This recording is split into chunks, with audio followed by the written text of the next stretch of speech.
And the federal government has been advised to focus on providing affordable housing for Nigerians to help increase the nation's gross domestic product and improve economic development. Speakers at a housing fair in Abuja also want the government to do more in partnering with the private sector to ensure every Nigerian have a decent house. Helen Osamide Akins reports. Nigeria, with a population of over 200 million, is still grappling with providing decent and affordable accommodation for its citizens. The World Bank estimates Nigerians' housing deficit to be 17 million. To bridge the gap, the World Bank recommends at least 700,000 units annually to keep up with the growing population and urban migration.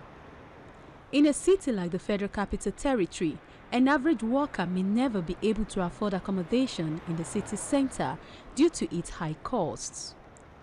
Although no nation has been able to provide for all the housing needs of its citizens, it is expected that the Nigerian government should have done more than it has.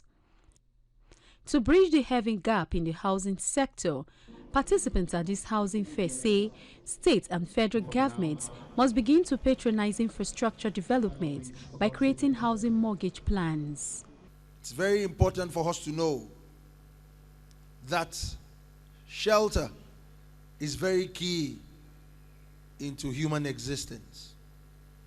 I want the federal government of this country to pay particular attention more to providing affordable housing for all. The expected percent allocated to housing is always one of the lowest. In the last budget is about 6%, previous budget 5.9%. You see, what can that do?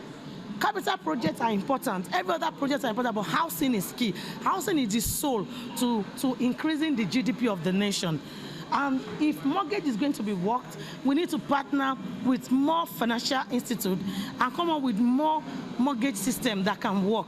The Vice President, who was represented at the occasion by the Minister of State, Works and Housing, promised that the government will remain committed to address housing deficits in the country. President Muhammadu Buhari, GCFR, is determined to uplift 100 million Nigerians from poverty in the next 10 years. And housing has been identified as a major tool for its realization due to its multiplier effect. They also advised state governments to ease the process of acquisition of occupancy. Quality standard of living is the right of every Nigerian, and this is why stakeholders are demanding that the government provide a decent and affordable housing for every Nigerian. Helen Osamide Akins, TVC News, Abuja.